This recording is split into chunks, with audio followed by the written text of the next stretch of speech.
قال الله تعالى في القرآن المجيد أعوذ بالله من الشيطان الرجيم بسم الله الرحمن الرحيم يا نساء النبي لستن كأحد من النساء فلا تخضعن بالقول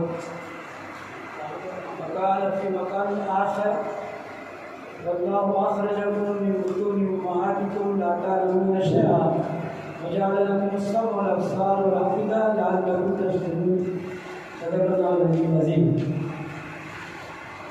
محترمات حکام ملت اسلامیہ، اس وقت میں نے آپ کے سامنے کلام پاک کی دو آیتیں پیش کیا ہوں۔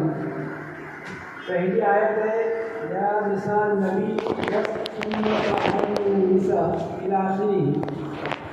یہ آیت 22 سے پارے کی سورۃ احزاب کی آیت ہے۔ دوسری آیت ہے واللہ اخرجکم من بطون امہاتکم لا تعلمون شیئا وجعل لکم السمع والابصار والافئدہ لعلکم تشکرون۔ 14 بار کی آیت۔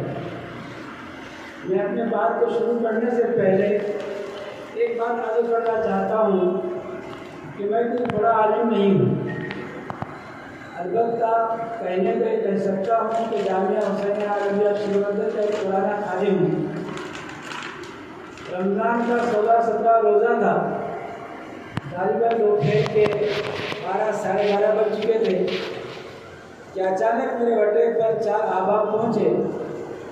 میں حیرت میں تھا کہ لوگوں کا اس وقت آنا کیسے۔ آنے والے 2 میرے شاگرد رہے ہیں تو دیگر 2 میرے تعلقات والے ہیں۔ آنے کے بعد انہوں نے میرے سامنے بات پیش کی کہ جامعۃ الصالحات کا سالانہ جلسہ اللہ تعالیٰ کو رکھا ہوا ہے اور اس وقت میں ہم آپ کا خطبہ یوں کہو یا آپ کے صدارت میں جلسہ رکھنا چاہتے ہیں۔ میں نے ان شخصیات کو دیکھ کر نفی میں جواب دینا مناسب نہیں سمجھا اور ان کی دلجوئی اور ان کے تسلی کے لیے ہاں میں اور مثبت جواب دیا کہ ٹھیک ہے میں پہنچتا ہوں۔ بہرحال اب جب کہ پہنچ چکا ہوں تو میں آپ کے سامنے 2 طرح کی باتیں رکھتا ہوں۔ پہلی آیت جو میں نے آپ کے سامنے پیش کیا ہوں یا نساء النبی لستن کأحد من النساء، اے نبی کی بیویاں تم دیگر عورتوں کی طرح نہیں ہو۔ ایک بات یاد رکھیے، اللہ رب العزت نے انسانوں میں 2 طرح کے لوگ پیدا کیے ہیں۔ ایک مرد ہیں، اس کے مقابلے میں عورتیں ہیں۔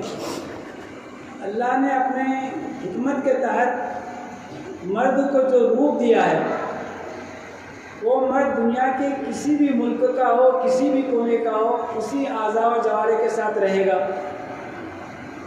ایسے ہی اللہ رب العزت نے مؤنثات کو جو روپ دیا ہے وہ روپ بھی دنیا کی جس ملک کی عورت ہو اپنے اسی اعضاء و جوارح کے ساتھ رہے گی۔ فرق اگر کوئی نظر آئے گا تو کوئی اونچا ہوگا، کوئی ٹھینا ہوگا، کوئی کالا ہوگا، کوئی گوڑا ہوگا، عورتوں میں بھی یہی صورت رہے گی، لیکن سب اپنے اپنے وجود کے پانے کے لحاظ سے یکساں ہے۔ اب اس آیت کریمہ میں حضرات امہات المومنین سے کہا جا رہا ہے، ازواج مطہرات سے کہا جا رہا ہے کہ نبی کی بیویاں تم دیگر عورتوں کی طرح نہیں ہو۔ تو اس کا کیا مطلب ہوگا؟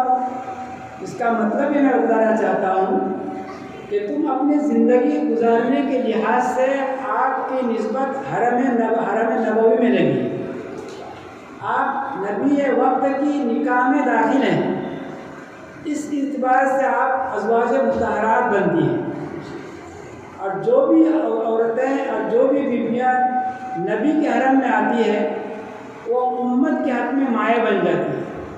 لہٰذا جو درجہ اور جو مقام ازواج مطہرات کو اللہ نے دیا ہے اس نسبت کی بنا پر، وہ اس احترام اور وہ ان کا رتبہ، وہ مرتبہ امت کی دیگر عورتوں کو حاصل نہیں ہو سکتا۔ معلوم یہ ہوا کہ نسبت کے اعتبار سے چیز کی اہمیت بڑھ جاتی ہے۔ ایک چھوٹی سی چیز ہو اور اس کی نسبت کسی بڑی چیز کے ساتھ ہو جائے تو اس چیز کا کمال اور رتبہ بڑھ جاتا ہے۔ ایک مثال سے سمجھ لیجئے، کرانہ دکان دکان کے کاؤنٹر پر ایک کاغذ رہتا ہے، دکاندار اس میں مختلف چیزوں کی پڑیاں باندھ دیتا ہے. وہ چیزیں جب گھر پہنچتی ہے تو گھر کی مائیں اندر کی چیز نکال کر وہ کاغذ ڈسٹ بن باکس میں ڈالے گی یا جلائے گی. یہی کاغذ جب ہمارے تعلیمی نسبت سے نوٹ بک ہو اور ایجوکیشن کی صورت میں پھر آپ ہائی اسکول کہیے، کالج کہیے، اس کے جو بھی نوٹس آپ اس میں درج کریں گے، اس کاغذ کا رتبہ اور اس کاغذ کا مرتبہ اس پوری کے کاغذ سے زیادہ عام ہوگا. لیکن ایک قدم اور بڑھیے، جب اسی کاغذ پر اللہ رب العزت کا کلام پاک لکھا جائے، اس پر سورہ فاتحہ لکھی جائے، تو آپ ذرا غور کیجیے. کاغذ وہ بھی ہے جو کاؤنٹر پہ رہتا ہے، کاغذ وہ بھی ہے جو نوٹ بک کا ہے، اور کاغذ وہ بھی ہے جس پر قرآن پاک لکھا گیا ہے. کیا فرق ہوگا؟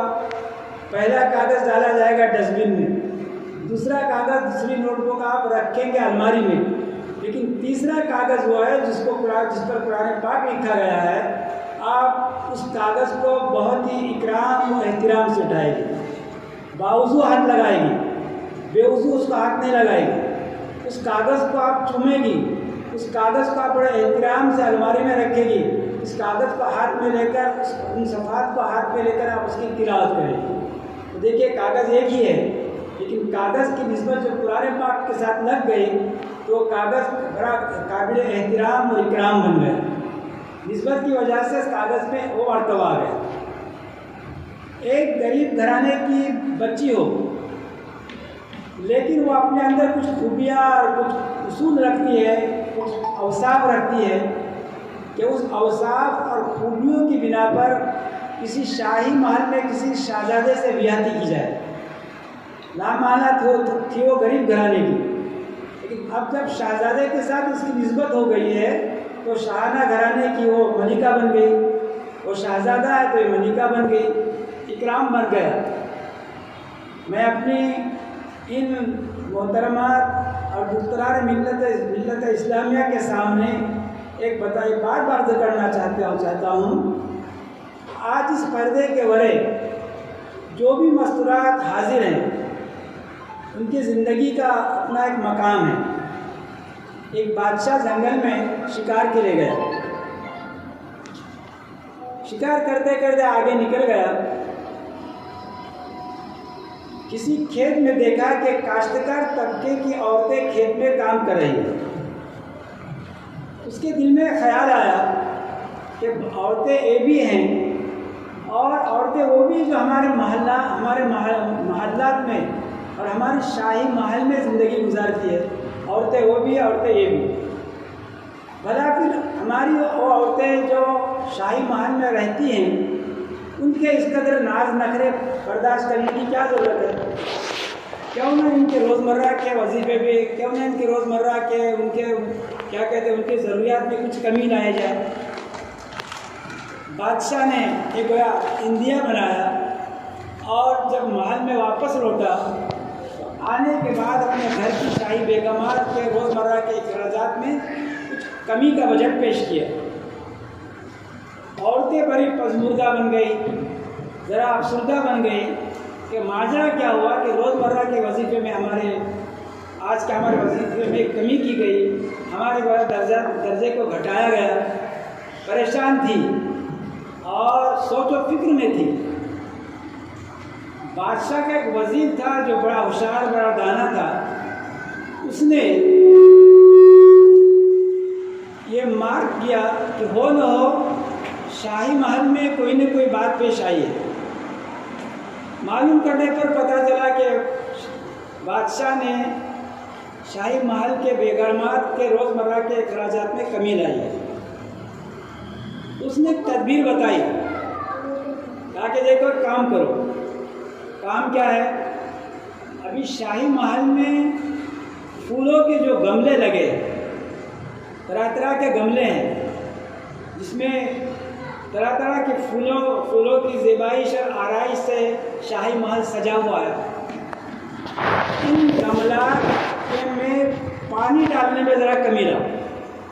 آج ڈال دے تو کل نہ ڈالے، کل ڈالے تو 2 دن نہ ڈالے. کہ اس نے ایک تدبیر بتائی۔ بیگمات نے اس پر عمل شروع کیا۔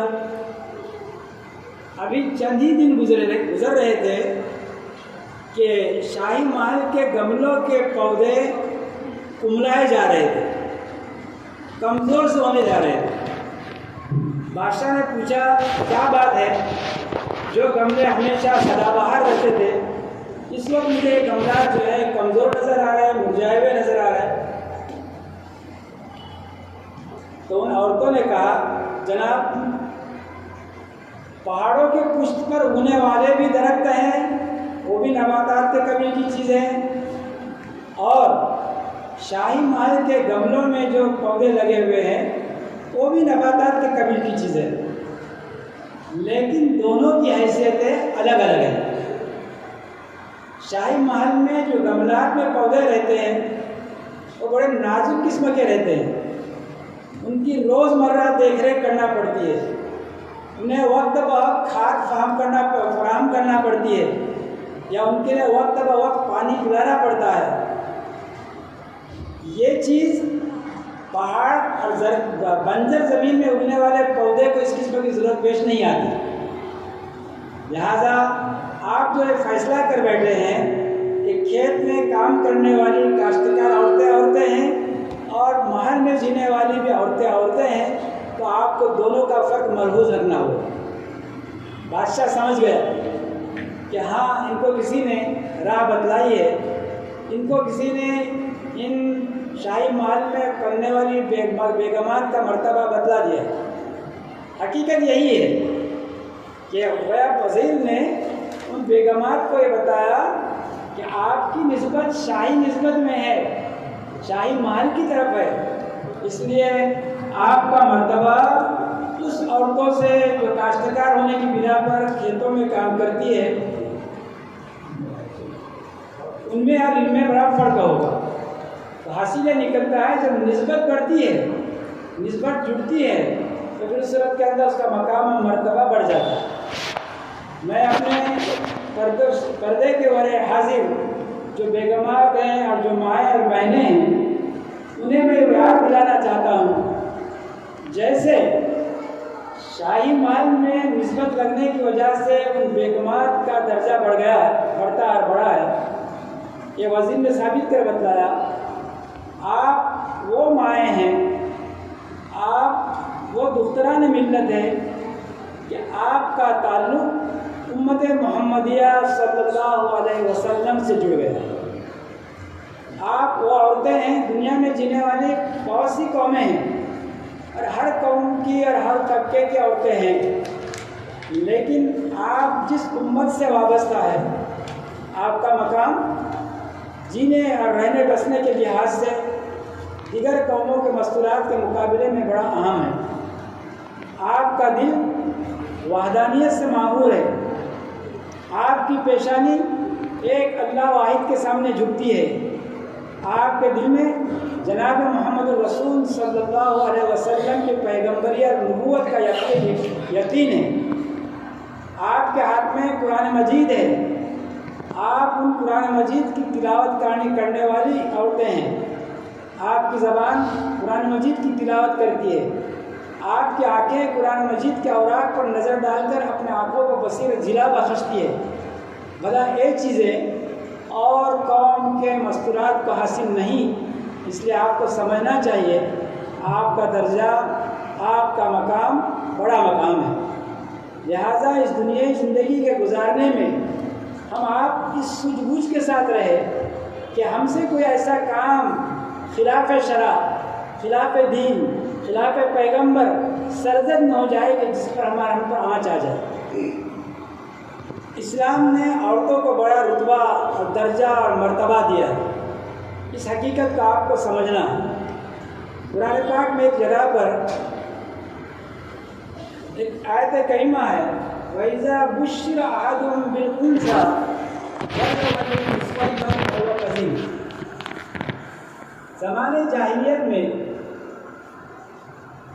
عورتوں کا کوئی مقام نہیں تھا، عورتوں کی کوئی قدر عظمت نہیں تھی، ایک معمولی درجے کی عورت سمجھ کر اس کے ساتھ برتاؤ ہوتا تھا۔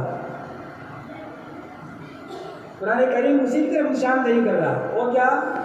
اگر انہیں یہ بتایا جائے کہ تمہارے گھر میں لڑکی پیدا ہوئی ہے، بس یہ سننا ہوتا تھا کہ ان کے چہرے کھٹے پڑ جاتے تھے، ان کے چہرے مست ہو جاتے تھے اور ایسے دانت چباتے تھے کہ آیا اس لڑکی کو کب ہم زندہ درکور کر سکتے ہیں. اس قدر بالکل ان سے ان کی ناقدری ہو جاتی ہے. اللہ کے رسول صلی اللہ علیہ وسلم کے زمانے میں ایک شخص اللہ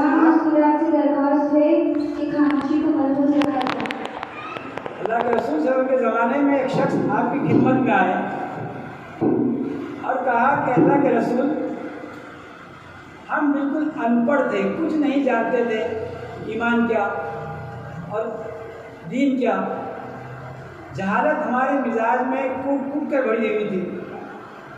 ہمارے گھر میں اگر کوئی لڑکی پیدا ہوتی تھی تو ہم اس کو برداشت کرنے کے لیے تیار نہیں ہوتے تھے. کیا حادثہ پیش کیا کہ میرے گھر میں بھی ایک خوبصورت سی چھوٹی موٹی لڑکی تھی، بڑی پیاری لڑکی تھی.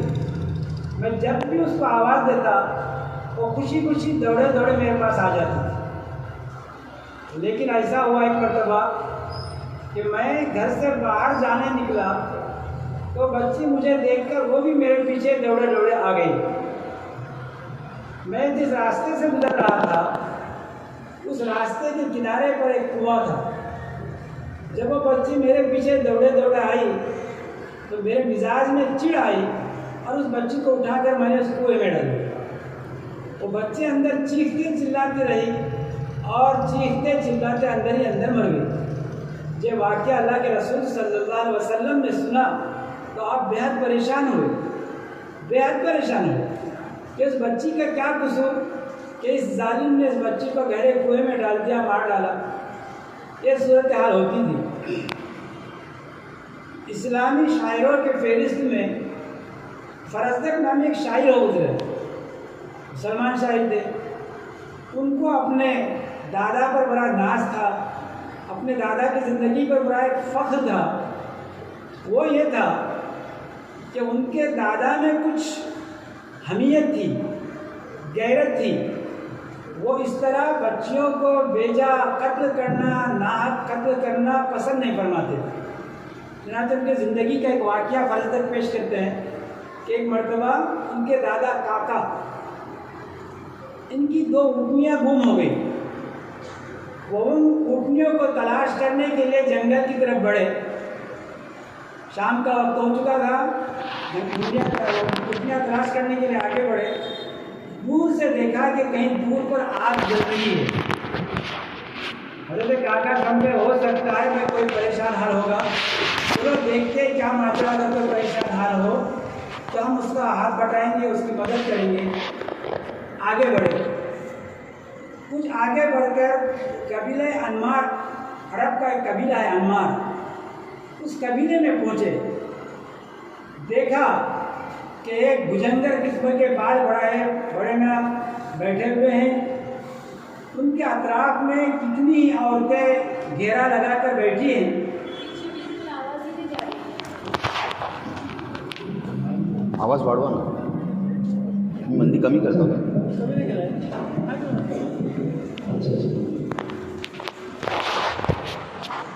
پوچھا کہ کیا بات ہے؟ فرمایا کہ ایک عورت اس سے 3 دن سے درد ذہ ہو رہا ہے. ابھی مرحلہ طے نہیں ہو رہا ہے، آسان نہیں ہو رہا ہے. اور میں اس فکر میں یہاں بیٹھا ہوں کہ اگر پیدا ہونے والا لڑکا ہے تو سر آنکھوں پر، اور اگر مبادا کہیں لڑکی پیدا ہوتی ہے تو میں اسی وقت اس کا کام تمام کر دوں گا. یہ کہے، یہ انہوں نے کہا. حضرت کاکا نے ان سے کہا کہ اللہ کے بندے، لڑکا ہو تب بھی تمہارا اور لڑکی ہو تب بھی تمہاری، اس طرح بے دردی کا کیا معنی؟ ایسا مت کرو. وہ شخص کہنے لگا کہ حضرت آپ بہت بڑے ہمدرد بن کر آئے ہیں، اگر آپ کو اتنا ہی شوق ہے تو اگلا مسئلہ ہم دیکھتے ہیں کہ کیا صورت ہے. اب یہ باتیں ہی ہو رہی تھی کہ آواز آئی کہ ہاں مرحلہ تو طے ہوا لیکن لڑکی جنم لی. تو اس بڑے میاں کے تیور بدل گئے. اس کو ایک پسند نہیں تھا کہ لڑکی گھر میں پیدا ہو. حضرت کاکا فرماتے ہیں کہ حضرت آپ اتنے پریشان نہ ہو، اس لڑکی کی میں پرورش کروں گا. یہ لڑکی میں اپنے گھر لے جاؤں گا، میں اس کی پرورش کروں گا، آپ اس کے فکر میں نہ رہیں. کہتا کہ حضرت کاکا اس لڑکی کو لے کر اپنے گھر پہنچے. فرزدق شاعر یہ کہتے ہیں کہ اس طرح کی پیشکش سے میرے دادا نے قریب 94 عورتوں کے 94 لڑکیوں کی پرورش کی. ایک دو نہیں 94 عورتوں کی انہوں نے بچوں کی اس طریقے سے پرورش کی. اسی منظر کو اس آیت میں پیش کیا گیا کہ جب ان کو کسی لڑکی کے پیدا ہونے کی خبر دی جاتی ہے کہ زمانے جاہلیت میں ان کا حال یہ ہوتا تھا کہ ان کے چہرے کالے پڑ جاتے تھے، مارے غصے کے تیور بدل جاتے تھے. لیکن آئے سنیے اسلام نے عورت کو کیا درجہ دیا. اللہ کے رسول صلی اللہ علیہ وسلم فرماتے ہیں خیر متاع دنیا المرأۃ الصالحہ. خیر متاع دنیا المرأۃ الصالحہ. دنیا کی برتنے کی چیزوں میں بہتر چیز صالح عورت ہے. المرأہ یعنی عورت اور صالحہ یہ اس کی صفت. غرض آپ نے فرمایا کہ عورت ایسی ہو جو صالحانہ مزاج رکھتی ہو، نیکوکار ہو، اللہ رسول سے تعلق رکھنے والی ہو. المرأۃ الصالحہ. تو مرد صالحہ دیندار عورت، اس کا ایک مقام ہے، اس کا ایک رتبہ ہے، ایک مرتبہ ہے. اللہ کے رسول صلی اللہ علیہ وسلم نے اس کو خیر متاع دنیا کہہ دی. دنیا کی چیزوں سے میں سب سے بہتر چیز المرأۃ الصالحہ. عورت میں جب صالحانہ کردار ہوگا، صالحانہ جب کردار ہوگا تو اس کی صالحانہ پن سے اس کے گھر میں پیدا ہونے والی اولاد کی تربیت بھی صالحانہ ہوتی ہے. اور وہ بچے اس عورت کے محنت اور فکر پر بڑے بڑے درجات اور مرتبے پر پہنچ جاتے ہیں. میں آپ کو ایک مثال دیتا ہوں. آپ پڑھی لکھی مامی مائیں ہیں، آپ نے سنا ہوگا شیخ معین الدین اجمیری رحمۃ اللہ علیہ، جس کا اس وقت مزار اجمیر شریف میں مشہور ہے، اور عقیدت مندوں کا وہاں ایک تاتا لگا رہتا ہے. ایک مرتبہ بنگال تبلیغی دورے پر گئے. تبلیغی دورے وہاں پہنچنے پر ان کے ہاتھوں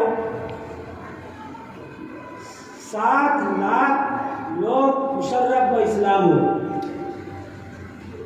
7 لاکھ لوگ مشرف و اسلام ہوئے اور 70,000 لوگوں نے آپ کے ہاتھوں بیعت توبہ کی.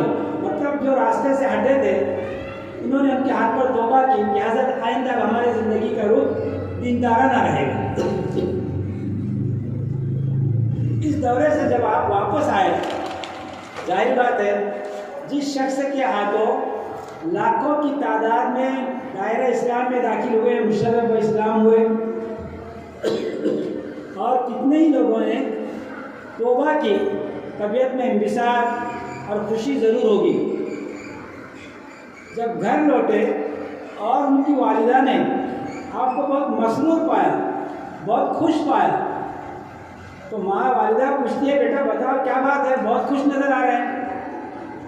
کہا کہ اماں جان، جس ملک میں جس ریاست کی طرف میں دورے پر گیا تھا اس قسم کا معاملہ پیش آیا کہ اتنے ہزار لوگوں نے میرے ہاتھوں پر بیعت کی، توبہ کی، اور اتنے لاکھ لوگ مشرف و اسلام ہوئے. اس پر مجھے اس بات طبیعت کے اندر انبساط خوشی ہوئی. تو ماں کہتی ہے بیٹا یہ تیرا کمال نہیں ہے، یہ تیرا کمال نہیں ہے، کمال میرا ہے. بیٹا کہنے لگا امی جان ذرا وضاحت تو ہو. کہا کہ بیٹا بچپن میں جب بھی میں نے تجھے دودھ پلائی ہوں، جب بھی دودھ پلائی باوضو دودھ پلائی، کبھی بے وضو دودھ نہیں پلائی۔ اس کا یہ اثر تیرے مزاج میں ہے، اللہ نے خوبی دی ہے، اللہ نے تیری تاثیر، کلام میں تاثیر دی کہ لوگ تیری دعوت، تیرے ہاتھوں اتنے لوگ ایمان لائے۔ اب اندازہ لگائیں کیسی عمرت صالحہ رہی ہوگی جس نے اپنے آپ کو کتنا پاکیزہ بنا کر رکھی ہوگی، اور اپنے اولاد کی تربیت میں کتنے، اپنے بچے کی تربیت میں کتنی فکر رکھی ہوگی کہ بچہ اس مقام پر اس والدہ، اس ماں کے صلاحیت، اندرونی دینی صلاحیت پر بچہ ولایت کے درجے کو پہنچے۔ بچوں کی پرورش یوں ہوتی ہے۔ آپ نے اور ایک نام سنی ہوگی، اولیاء کرام میں ان کا بھی شمار ہوتا ہے، حضرت قطب الدین بختیار کاکی رحمۃ اللہ علیہ، بہت پائے کے بزرگ ہو گزرے۔ دہلی میں قطب مینار آج بھی مشہور ہے، اسی پڑوس میں وہ مدفون ہے۔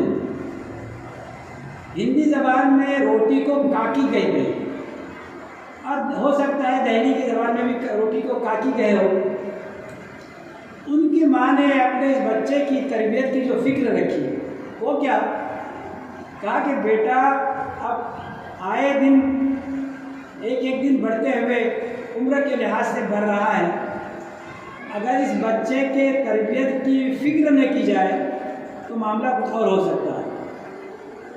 انہیں اس بات کی فکر ہوئی کہ اب اس کی تربیت کیسے کی جائے، تو انہوں نے ایک تدبیر چلائی۔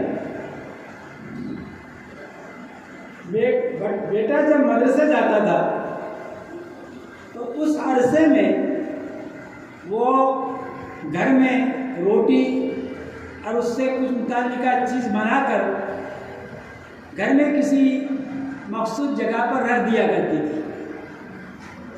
بیٹا جب واپس آتا تھا، امی بھوک لگی ہے، امی پیاس لگی ہے، تو امی کہتی ہے بیٹا روٹی روزی تو اللہ ہم کو بھی دیتے ہیں، آپ کو بھی دیں گے، آپ اللہ سے مانگو۔ لہٰذا امی کیا کروں، کہا کہ ذرا بیٹا مصلی بچھا، 2 رکعت پڑھو، اللہ سے مانگو، اللہ تعالیٰ تم کو روٹی دیں گے۔ اس طریقے کا ایک معمول بنا۔ ہوتے ہوتا یہ تھا، اچھا بیٹا نماز ہو گئی، ذرا دیکھو اللہ نے کہیں نہ کہیں آپ کے لیے راستہ پیدا کیا ہوگا۔ وہ ادھر ادھر ٹٹولتے تو امی کے ہاتھوں وہ رکھی ہوئی روٹی ہے، اس سے متعلقہ جو چیز تھی وہ مل جاتی تھی۔ بیٹا سمجھتا تھا کہ میں نے اللہ سے مانگا، اللہ نے مجھے دیا۔ اس طریقے سے کئی دنوں تک تربیت چلی، اور بیٹے کا مزاج یہی بنا کہ جب بھی ضرورت پڑے اللہ سے مانگے۔ ان کی ماں یوں فرماتی ہے کہ ایک دن میں کسی شادی گھر چلی گئی، بیٹا مدرسے چلا گیا، وہاں میں مشغول رہی تو مجھے خیال نہیں آیا کہ بیٹے کا آنے کا وقت ہوا ہے۔ مجھے فکر لاحق ہو کہ اب کیا ہوگا، اتنے دنوں کا کیا ہوا بھرم ٹوٹ جائے گا۔ حضرت بختیار، قطب الدین بختیار جو آئے، دیکھا کہ گھر میں امی تو نہیں ہے، بھوک لگی ہے، پیاس لگی ہے، مصلی بچھایا اور اللہ سے گر گرا ہے، اللہ بھوک لگی ہے، پیاس لگی ہے، گھر میں امی نہیں ہے، کیا کروں؟ اللہ سے مانگا، اٹھ کھڑے ہوئے، نظر ایک طرف گئی، دیکھا کہ کچھ برتن نظر آ رہا ہے، اس برتن میں ان کو ایک روٹی مل گئی، بہت خوش ہو گئے۔ وہ روٹی کھائے، انہوں نے روٹی کھائے، پانی پیے، جا کے اپنے بستر پر سو گئے۔ کچھ دیر کے بعد امی اس فکر میں آئے کہ بیٹے کا کیا حال ہوگا، بھوکا ہوگا، پیاسا ہوگا۔ آ کر دیکھتی کہ نہیں، بیٹا تو بستر پہ آرام سے سویا ہوا ہے۔ پوچھا کیسے، کیا ہے، بھوک لگی، پیاس لگی؟ کہا کہ نہیں امی، میں نے روٹی بھی کھایا، پانی بھی پیا، میں بالکل صحیح ہوں۔ ماں کو ذرا تسلی ہو گئی، وہ یہ کہ بیٹے کا مزاج اب ایسا بن گیا ہے کہ اپنی حاجت اور ضرورت کو اللہ سے مانگ کر اپنی پوری کر سکتا ہے۔ تو روٹی کے ملنے پر وہ کاکی بن گئے، حضرت بختیار، قطب الدین بختیار کاکی۔ دیکھیے اس ماں نے اپنے بیٹے کی پرورش کیسے کی۔ اندر کی صلاحیت ماں میں تھی، ماں نے اپنے اندر کی صلاحیت کو بیٹے کے سامنے اجاگر کیا، بیٹا ولایت کے درجے کو پہنچا۔ اتنے اپنے وقت کے اتنے بڑے بزرگ بنے کہ اس وقت کے بڑے بڑے مغل بادشاہوں کے پیر بنے۔ مغل بادشاہوں نے ان کے ہاتھوں بیعتیں کی، مغل بادشاہوں نے ان کے ہاتھوں اپنی تربیت کی۔ تو میں اپنے پردہ نشین ماؤں کے سامنے یہ بتلانا چاہتا ہوں کہ اللہ کے رسول صلی اللہ علیہ وسلم نے درجہ کیا دیا، خیر متاع الدنیا المرأۃ الصالحہ۔ لہٰذا ہمارے معاشرے کی مائیں اور ہمارے معاشرے کی نوخیز لڑکیاں اپنا مزاج اس بات کا بنائے کہ وہ اس بات کو یاد رکھے کہ ہم وہ نہیں، دیگر عورتوں کی طرح نہیں ہیں، ہماری نسبت اللہ کے رسول صلی اللہ علیہ وسلم کی امت سے لگی ہے، ہماری زندگیاں صالحانہ زندگی جائے، ہماری زندگی صالح زندگی بن جائے تو ان کا بھی ایک مقام بنے گا، عند اللہ مقام بنے گا۔ اور کہنے کو کہہ سکتا ہوں کہ آنے والی نسلیں بھی ان کی زیر تربیت رہ کر وہ مقام پائے گی جو حضرت شیخ معین الدین چشتی رحمۃ اللہ علیہ نے پایا، شیخ قطب الدین کاکی رحمۃ اللہ علیہ نے پایا۔ اور ایک مثال دیتا ہوں، حضرت شیخ بایزید بستامی رحمۃ اللہ علیہ، یہ بھی اپنے وقت کے بڑے پائے کے بزرگ ہو گزرے ہیں۔ انہوں نے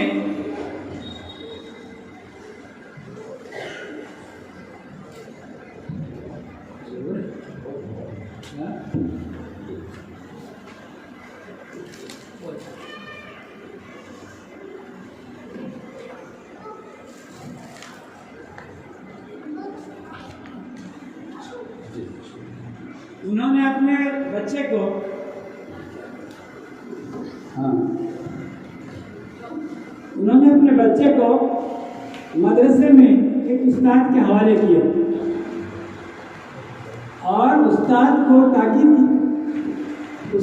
تاکید کی تو ان کو بار بار گھر نہیں بھیجنا، ان کی خوب تعلیمی تربیت کیجیے، ان کو زیور علم سے آراستہ کیجیے، جب وقت آئے گا تو یہ بچہ زیور علم سے آراستہ ہو کر گھر آئے گا۔ کچھ دنوں کے بعد ان کے دل میں کچھ ذرا سا اچاٹ پن پیدا ہوا تو انہوں نے اپنے استاد محترم سے کہا، کیا استاد محترم، ذرا گھر سے ہو کر آنے کا جی چاہتا ہے، میں امی کو مل کے آتا ہوں۔ لیکن استاد کو تاکید تھی کہ ان کو جلد نہ بھیجنا، تو استاد نے ان کو گھیرے رکھنے کے لیے لمبا چوڑا سبق دیا کہ بیٹا میرے لمبا چوڑا سبق یاد کر کے بتاؤ، تب آگے آپ کی چھٹی کا سوچا جائے گا۔ لیکن تھے بڑے ذہین، استاد محترم نے جو سبق دیے بڑے تیزی سے اور چٹکی سے یاد کر کے سنا دیے، اب لازم تھا کہ ان کو چھوڑ دیا جائے۔ بہرحال استاد محترم نے ان کو اجازت دی اور وہ گھر پہنچے، گھر کے دروازے پر دستک دی۔ ان کی والدہ اس وقت وضو کر رہی تھی، دستک سنی تو سمجھ گئی کہ ہو نہ ہو یہ دستک بایزید کی نظر آتی ہے۔ وضو سے فارغ ہو کر دروازے پر آئی اور ذرا ترش لہجے میں کہتی ہے، کون دروازہ کھٹکھٹا رہا؟ کہا کہ بایزید میرا بایزید تو فلاں مدرسے میں تعلیم حاصل کر رہا ہے، تم کون دروازے پر؟ بچہ سمجھ گیا کہ والدہ کے تیور وہ ہیں کہ دروازہ کھول کر مجھے آنے کے لیے اندر لینے کے لیے تیار نہیں ہے۔ تو بایزید رحمۃ اللہ علیہ اسی پاؤں واپس مدرسے چلے گئے۔ اللہ نے ان کو جس زیور علم سے آراستہ کیا اور والدہ کی اس توجہ کی بنا پر جس مقام پر پہنچے، اس کے بارے میں شیخ جنید بغدادی رحمۃ اللہ علیہ فرماتے ہیں کہ بایزید بستامی اولیاء کے فہرست میں ان کا مقام وہ ہے جیسے فرشتوں کے فہرست میں حضرت جبریل کا۔ اولیاء کرام کے درجے میں بڑا درجہ بایزید بستامی رحمۃ اللہ علیہ کا شمار ہوتا ہے۔ تو دیکھیے بایزید بستامی کی والدہ کی توجہ دیکھیے اولاد کی تربیت پر، نہ دروازہ کھولا نہ بیٹے کو اندر داخل ہونے دیا۔ بیٹا بھی سمجھ گیا، وہ پیچھے پاؤں واپس چل کر اپنے استاد محترم کے پاس پہنچے، تعلیم مکمل کی، تب جا کر وہ اپنے گھر لوٹے۔ تو میں دختران ملت اسلامیہ سے کہنا چاہتا ہوں کہ جب باعث صالحہ مزاج رکھتی ہے تو ان کی کوکھ سے پیدا ہونے والے اولاد بھی بڑے بڑے رتبے ہر مرتبے پر پہنچ جاتی ہے۔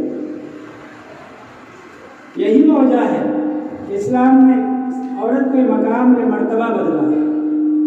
ہم آپ جس امت سے وابستہ ہیں اس امت کی نسبت کو یاد رکھتے ہوئے اپنا مقام پہچانیں، اپنا رتبہ پہچانیں کہ ہم کون ہیں اور ہمیں کیا کرنا ہے۔ ہم کون ہیں اور ہمیں کیا کرنا ہے۔ بہرحال ہمارے لیے بہت ضروری ہے کہ ہماری زندگی جو ہے علم کے زیور سے آراستہ رہے، اعمال کے لحاظ سے ہم ایسے اعمال کی پابند رہے کہ ہمارے اندر وہ صلاحیت کا پیدا ہو جائے کہ جہاں ہم اپنے بچوں کو اپنی توجہ اور اپنی محنت سے ولایت کے درجے تک پہنچا سکیں۔ شیخ قطب الدین بختیار کاکی جس ولایت کے درجے پر پہنچے ان کے ماں کی توجہ تھی۔ شیخ معین الدین اجمیری رحمۃ اللہ علیہ جس ولایت کے درجے پر پہنچے ان کے ماں کی توجہ تھی۔ ہم اسی امت کی مائیں ہیں۔ ہمارے مزاج میں جب دین آئے گا، ہمارے مزاج میں جب دینداری آئے گی، ہمارا مزاج صالحانہ بنے گا تو یقیناً ہمارے سامنے ہماری اولاد کی آنکھوں کا تارا بن کر رہے گی۔ یہ اسی وقت ہوگا جب کہ ہمارے مزاج میں چیزیں ہوں۔ ایک آیت کو میں نے آپ کے سامنے یہ پیش کی تھی کہ یا نساء النبی لستن کاحد من النساء، اے نبی کی بیویاں تم دیگر عورتوں کی طرح نہیں ہو، تمہارا انتساب، تمہاری نسبت نبی کے حرم کی طرف ہے، اسی بنا پر آپ ازواج مطہرات کہلاتی ہے، اسی بنا پر آپ امہات المومنین کہلاتی ہے۔ امت کی مائیں بننے کے بنا پر ساری امت دنیا اس وقت سے لے کر قیامت تک رہنے والے، اسلام کے دائرے میں چلنے والے سب کی مائیں بن کر رہے گی۔ کتنا بڑا اونچا مقام نسبت کی بنا پر ملا ہے۔ لہٰذا ہم آپ اپنی اس امت محمدیہ صلی اللہ علیہ وسلم کی امت میں شامل ہونے کی نسبت کو بہت اونچی نسبت سمجھے اور اپنے آپ کو صالحہ بنانے کی کوشش کرے اور خیر متاع دنیا المرأۃ الصالحہ کے دائرے میں ہم داخل ہوں۔ دوسری آیت کریمہ میں پیش کیا ہوں وہ یہ ہے وَاللَّهُ أَخْرَجَكُم مِّن بُطُونِ أُمَّهَاتِكُمْ لَا تَعْلَمُونَ شَيْئًا وَجَعَلَ لَكُمُ السَّمْعَ وَالْأَبْصَارَ وَالْأَفْئِدَةَ لَعَلَّكُمْ تَشْكُرُونَ۔ محترمان دختران ملت اسلامیہ، یہ آیت 14 پارے کی آیت ہے۔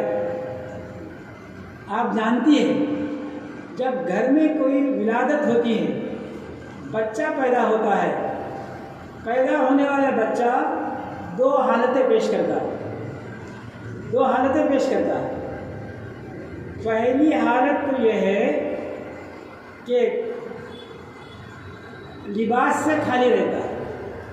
پیدا ہونے والا بچہ اپنے ساتھ لباس لے کر نہیں آتا، بے لباس رہتا ہے۔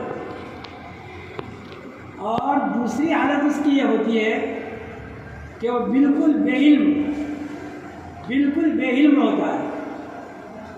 جو حروف تہجی جس کو ہم کہتے ہیں الف سے لے کر یہاں تک حروف جو ہیں، ان حروف تہجی کے ترتیب کے لحاظ سے پہلا حرف جو الف ہے وہ الف بھی نہیں جانتا۔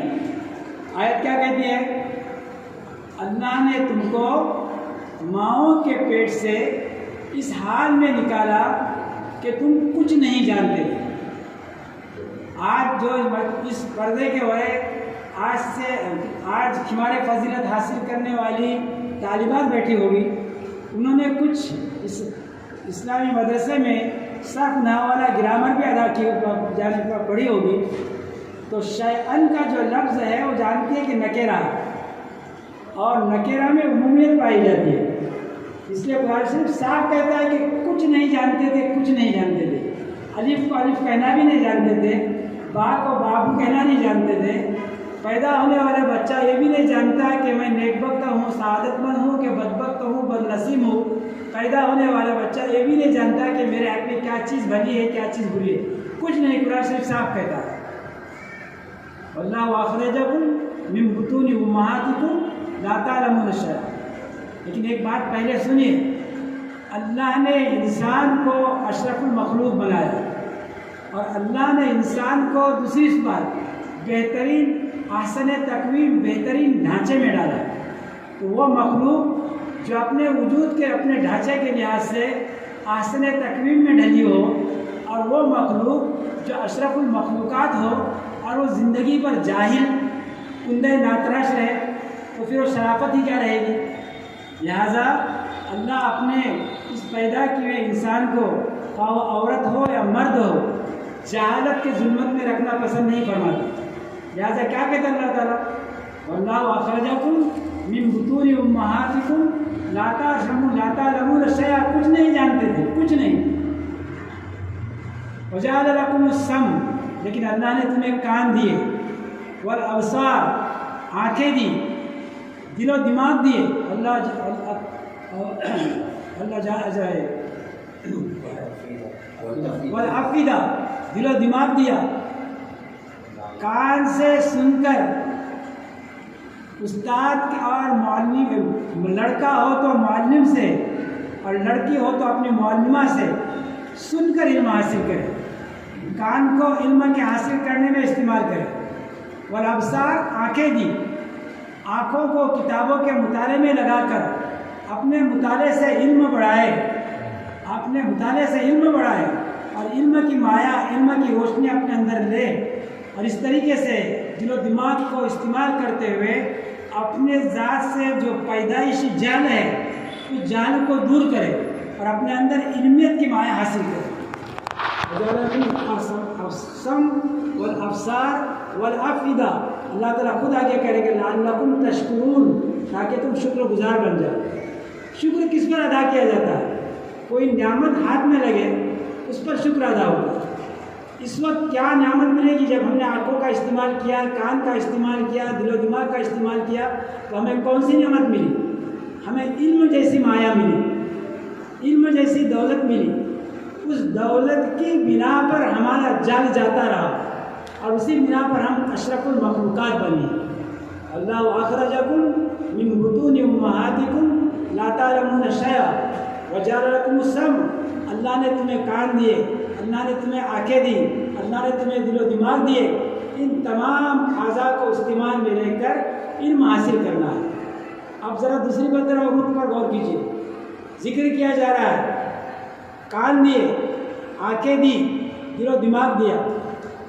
طالبات جانتی ہیں کہ اس آیت کریمہ میں جو ضمائر استعمال ہوئے وہ ہے تو مذکر، لیکن دوسرا پہلو غور کریں، آنکھیں اللہ نے جیسے مرد کو دیے ہیں عورتوں کو بھی دیے، کان اللہ نے جیسے مرد کو دیے ہیں عورتوں کو بھی دیے، دل و دماغ جیسے اللہ نے مرد کو دیے ہیں عورتوں کو بھی دیے۔ غرض یہ ہے کہ جہاں مرد کو یہ کام کرنا ہے، عورتوں کو بھی علم حاصل کرنا ہے، علم کی روشنی میں اپنی زندگی گزارنا ہے، علم کی روشنی میں اپنی زندگی کی حقیقت کو سمجھنا ہے کہ ہم کون ہیں، ہمارا رتبہ کیا ہے، ہمارا مرتبہ کیا ہے اور ہمیں کیا کرنا ہے۔ واللہ اخرجکم من بطون امہاتکم لا تعلمون شیئا وجعل لکم السمع والابصار والافئدہ لعلکم تشکرون۔ تو میں ان چند کلمات کے ساتھ یہ کہنا چاہتا ہوں کہ علم کی روشنی میں ہماری وہ طالبات جنہوں نے اس جامعۃ الصالحات میں داخلہ لے کر اپنے آپ کو زیور علم سے آراستہ کیا ہے، ان کا ایک درجہ ہے، ان کا ایک مرتبہ ہے۔ دیکھیے یہ طالبات ابھی امتحان دینے تک تو طالبات کے دائرے میں تھی، امتحان سے فارغ ہو کر جب آج شمار فضیلت حاصل کر رہی ہوگی یا کر چکی ہوگی، اس سے اب وہ فارغات کے دائرے میں آئے۔ کیا مطلب ہے؟ علم کی نسبت ان کے ساتھ لگ گئی اور وہ طالبات جو ہے علم زیور علم سے آراستہ ہوئے۔ اب ان کا یہ علمی اور عملی وہ اخلاقی فریضہ بن رہا ہے کہ اس